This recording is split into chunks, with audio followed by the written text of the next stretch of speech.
Hi friends, welcome to my channel. நம்ம 7 days 7 வறுவல் ரெசிப்பியில் இன்றைக்கி 7th டே நம்ம வாழைக்காய் வறுவல் தான் ஃப்ரெண்ட்ஸ் பார்க்க போகிறோம். இதுக்கு முன்னாடி நம்ம கோவக்காய், கத்திரிக்காய், சவ் நம்ம சேமக்கிழங்குலாம் எப்படி குழகுழப்பு இல்லாமல் செய்யலாம்னு சொல்லிட்டு எல்லாமே வீடியோ அப்லோட் பண்ணியிருக்கேன். எல்லாமே உங்களுக்கு நீங்கள் நம்ம சேனலில் போய் பாருங்கள் ஃப்ரெண்ட்ஸ், உங்களுக்கு ரொம்பவே யூஸ்ஃபுல்லாக இருக்கும். அதுக்கு முன்னாடி நம்ம unique rangoli and cooking channel இது வரைக்கும் சப்ஸ்கிரைப் பண்ணாதவங்க சப்ஸ்கிரைப் பண்ணிக்கோங்க. பக்கத்தில் இருக்க பெல் ஐக்கான் டச் பண்ணி ஆல்ரெடி நோட்டிஃபிகேஷனை கொடுக்கும்போது நான் கொடுக்குற வீடியோ உங்களுக்கு ஒன்று வரும் ஃப்ரெண்ட்ஸ். நம்மளோட சேனலில் ப்ளேலிஸ்ட்டில் போய் செக் பண்ணி பாருங்கள். உங்களுக்கு ஹெல்த்தியான ரெசிபிஸ் நிறையா இருக்கும், ஸ்நாக்ஸ் ரெசிப்பியும் இருக்கும் ஃப்ரெண்ட்ஸ். நம்ம கிட்ஸுக்கு என்ன செஞ்சு கொடுக்கலாம் ஹெல்த்தியான்றதை கண்டிப்பாக போய் பாருங்கள் ஃப்ரெண்ட்ஸ். அதுக்கு முன்னாடி நான் வாழைக்காயை ரவுண்டாக கட் பண்ணி வச்சுருந்தேன். பொதுவாக வாழைக்காயை சமைக்கும் போது லைட்டாக தோல் எடுங்க. ஃபுல்லாக வாழைக்காய் அது ஏன்னா நமக்கு வாய்வுன்னு சொல்லுவோம் இல்லையா, அதுக்குரிய மருந்தும் அதிலே தான் இருக்கும் இல்லையா. அதனால் லைட்டாக தோல் இருக்கும்போது அந்த வாய்வு நம்மளை ஒன்றும் பண்ணாது. லைட்டாக தோல் இருக்கிற மாதிரி தான் நான் கட் பண்ணி வச்சுருக்கேன். இது மாதிரி ரவுண்டாக ஒரு பாத்திரத்தில் 1 கிளாஸ் அளவு தண்ணி நான் கொதிக்க வச்சுருந்தேன். தண்ணி நல்லா கொதிக்கும் போது இப்போ வாழைக்காயை நான் ரவுண்டாக கட் பண்ணி வச்சுருந்தேன் இல்லையா, அதை அதில் சேர்த்துருங்க. சேர்த்துட்டு எப்பயும் போல் கொஞ்சம் மஞ்சள் பொடி, கொஞ்சம் உப்பு போட்டு அப்படியே மூடி நல்லா தண்ணி நமக்கு கொதிக்க ஆரம்பிக்கும் இல்லையா, அது வரைக்கும் அப்படியே வேக விடுங்க. நீங்கள் இப்போ பாருங்கள், நான் மஞ்சத்தூள் போட்டிருக்கேன், அடுத்து உப்பு போடுவேன்.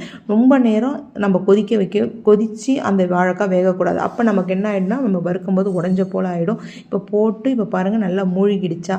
இப்போ ஒரு கொதிப்பதம் மாதிரி நமக்கு அந்த பாத்திரத்தில் ஃபுல்லாக அப்படியே கிளம்பி வருது பாருங்கள். அதோட அப்படியே அடுப்பை ஆஃப் பண்ணிடணும். அந்த சூட்லேயே ஒரு 5 நிமிஷம் இருக்கும்போதே வாழைக்காய் நமக்கு பதமாக வெந்திருக்கும். நம்ம அதிலேயே நம்ம அடுப்பை எரிய வச்சுட்டே இருந்தோம்னா ரொம்ப குழஞ்ச போல் ஆகிடும். இப்போ நல்லா அப்படி திரண்டு வருது பாருங்கள். அதோட அடுப்பை ஆஃப் பண்ணி மேலே ஒரு பிளேட்டை போட்டு மூடி அப்படியே வச்சுருங்க. ஒரு 5 நிமிஷம் கழித்து வடிகட்டும் போது நமக்கு வாழைக்காய் நல்லா வெந்திருக்கும்.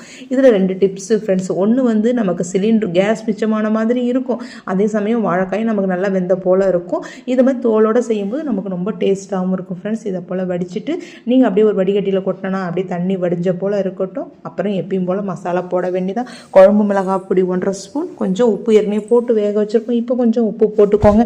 போட்டுட்டு அப்படியே மசாலா போட்டு நம்ம கிளற வேண்டியதான். இதில் கொஞ்சமாக தண்ணி போட்டு நம்ம செய்யும்போது லைட்டாக மசாலாவுக்கு நம்ம லைட்டாக தண்ணி தெளிச்சிக்கலாம். தெளித்து அந்த மசாலா பெசற பிறகு நம்ம அதில் நம்ம ஏற்கனவே வேக வச்சுருந்தோம் இல்லையா வாழைக்காய், அதில் போட்டு நம்ம மசாலாவில் கலந்து மசாலா அப்படியே வச்சுருக்கும் போது நம்ம அடுத்து ஒரு இரும்பு கடாய் அடுப்பில் வச்சு எண்ணெயை ஊற்றுனோம்னா நல்லா முருவலாக வறுத்து எடுத்துடலாம் ஃப்ரெண்ட்ஸ். ரொம்ப டேஸ்ட்டான நமக்கு வாழைக்காய் வறுவல் ரெடி ஆகிடும். இதை மாதிரி நம்ம செய்யும்போது தான் வாழைக்காய் நமக்கு ஒட்டாமல் நல்லா இதுவாக இருக்கும். நம்ம என்ன பண்ணுவோம், நம்ம அப்படியே நல்லா வேகட்டும் அப்படின்னா. இதே வாழைக்காய் பொரியலாக செய்கிறோம் அப்படின்னா இதை மாதிரி அடுப்பை ஆஃப் பண்ணக்கூடாது. அது நல்லா வெந்து தான் நம்ம அடுப்பை ஆஃப் பண்ணணும். ஆனால் அதுவே இதை மாதிரி நம்ம வறுவலாக செய்கிறோம் அப்படின்னு செய்யும்போது நம்ம கண்டிப்பாக இதை போல தான் ஃப்ரெண்ட்ஸ் செய்யணும். எப்பயும் போல் நம்ம வறுக்கிறது இரும்பு கடாய் தான் நான் இன்றைக்கி வச்சுருக்கேன். 2 ஸ்பூன் எண்ணெய் போட்டுட்டு அது நல்லா காஞ்சதும் நம்ம மசாலா போட்டு பெசரி வச்சுருந்தோம் இல்லையா வாழைக்காய், அதை எல்லாத்தையும் அதில் போட்டு எல்லாமே நான் ஒரே பேட்சாகவே போட்டுட்டு நான் நேற்று சேனக்கிழங்கு வறுவல் கொடுத்தோம்ல, அதே போல் நம்ம நடுவில் மட்டும் எண்ணெய் இருந்தாலும் அது நடுவில் போட்டது முருகலானது கொஞ்சம் ஓரமாக வச்சுட்டு ஓரத்தில் இருக்கிற நடுவில் தள்ளும்போது நமக்கு அந்த எண்ணெய் எல்லாமே கரெக்டாக சரியாக போயிருக்கும் ஃப்ரெண்ட்ஸு. இதுவே நம்ம என்ன பண்ணுவோம், அப்பப்போ நம்ம எண்ணெய் போட்டது பண்ணிகிட்டு இருந்தோம்னா எண்ணெய் மீந்த போல் இருக்கும். இதை போல் நம்ம கேட்கப்படுறோம் எப்படி செய்கிறேன்னு சொல்லிட்டு. இப்போ ஒரு சென்டரில் இருந்தது நமக்கு கிரிப்ஸி ஆகிடுச்சு, அதை ஓரமாக தள்ளிடுங்க.